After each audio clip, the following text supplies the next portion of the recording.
Buying a new bike can be a costly affair, but you can make your money go much further if you buy second-hand. And there are loads of amazing bargains to be had out there, so if you're looking to buy a used bike, we'd thoroughly recommend you go for it. However, there are a few things to be aware of and a few potential pitfalls if you're buying used. So whether you're buying your first bike or your fifth, in this video, I'm going to go through the key things that you need to look for and also some helpful tips in order to make sure that you can get a great deal. So first up is where to look for your used bargain.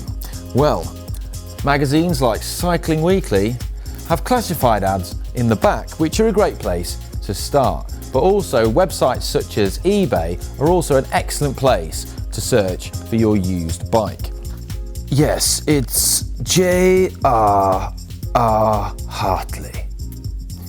Websites like eBay are really good because they have regulations in place to protect both the buyers and the sellers. So the first thing we need to recommend here is that do not send money for a bike that you have not seen in person, and probably don't buy a bike unless you've actually seen it. And be aware that money transfer sites such as MoneyGram and Western Union have been used by scammers asking for money to be sent over prior to bike handover. And just be cautious of scams. If something appears too good to be true, then it probably is. If a Nigerian prince texts you telling you that you've inherited a Pinarello Dogma F10 with lightweight Meilenstein wheels and Dura Ace 13 speed, then it's probably too good to be true. This brings us on to our next point. We would recommend that you never buy a bike without meeting the seller and seeing the bike in person. If you think of Swiss Tony, then buying a used bike is very much like making, no, it's not like that, but it is like buying a used car. You wouldn't buy a used car without going and seeing it first, and you shouldn't really with a bike. Having a bike posted to you may seem like it's going to save you some money, but you're never going to 100% know what you're getting. You've got to stand back, admire the lines, look at the form, check that the bodywork's all in place. Always do your research and make sure you know exactly what it is that you're potentially buying with regards to the frame and all the components on the bike, because this will help you to determine a fair market price for the bike. And eBay's great for this because there'll often be lots of examples of the same bike that you're interested in or similar spec models, which will help you work out whether or not you're getting a good price and what a good price should be. If you're buying your first bike, then it's important to realise that the exact components and wheels that are specified on the bike significantly affect the price. Even if seemingly two bikes have the same frame set, one can be twice the price with different components. So a seller should always list all the components that come on the bike, and if they don't, then don't be afraid to ask them for a complete spec rundown. When you go see the potential used bike that you're interested in, then you should check it for wear and tear to determine what sort of state it's in. One of the first things to look for is cracks in the frame, because this can mean that the frame is written off and unsafe to ride. So key places to look are on the top tube around here, because this is a classic place where frames get damaged from when the bike is crashed and the handlebars spin around and strike the top tube. So always have a look there and see if there's a mark on the top tube. Another key place to have a look is the drive side chainstay here, because the chain can strike it and damage it. So have a look there. And also check around the bottom bracket area as well for any signs or any cracks. So don't be afraid to lift the bike upside down and have a look under here.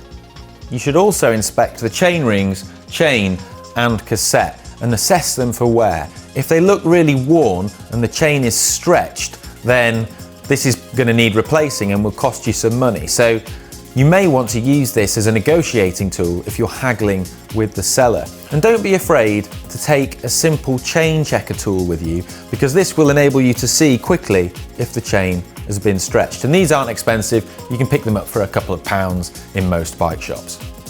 Also check that the brakes are working properly and look at the pads to see how far worn down they are, and also look at the rims if it's a rim brake bike, because sometimes the rims will be really worn and concave, meaning that the wheels are going to need replacing fairly soon. So factor that in as well. Check that all the gears are working properly and go through the whole range on the cassette to check everything's running smoothly. Also, it's a good idea to ask the seller how long ago the gear cables were changed, because this will give you a good idea as to when they need replacing. You should also check the bearings on the bike. So these are found in the headset, the bottom bracket and the wheels. They should all move freely with no play or gritty noises when you move them. It's more relevant to carbon fibre bikes, but if you do spot cracks in the frame, even if they just look like slight surface imperfections, it's probably worth avoiding that particular frame, as it could be something much more serious under the surface of the lacquer and could cause you big problems down the line. I've bought quite a few used bikes in my time, and one of the things that I have occasionally come across is bikes that are absolute bargains because they've done so few miles. And this can often happen because some people buy a bike with the romantic idea of using it lots and turning their life around and commuting every day, but they sometimes don't, and they never use it, and eventually just sell the bike having done very few miles on it.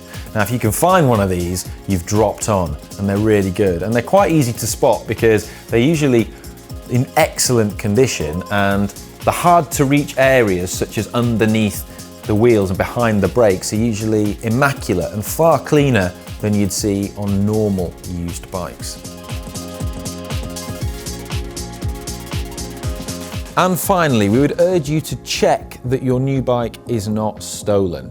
If a deal seems like it's too good to be true, it could well be because it is a nicked bike. And that could mean that you're also handling stolen goods and your bike can be repossessed by the police in the future. Now, you can check this by going on Bike Checker's ID database and checking the frame number and seeing if it's been marked as stolen. And we'll put a link to that in the description below so that you can click on it. The other thing you can do is to ask the seller for proof of purchase, especially if it's a relatively new bike. We hope you enjoyed this video and found it useful. So if you did, why not subscribe to the Cycling Weekly channel, as it helps us to make content like this in the future. But until then, I'll see you next time. And also, hopefully, go one more if you want. I can never get that line right. Key things you need to look for. Key things you need to look for. This will help you I can't say to determine. Well, ads.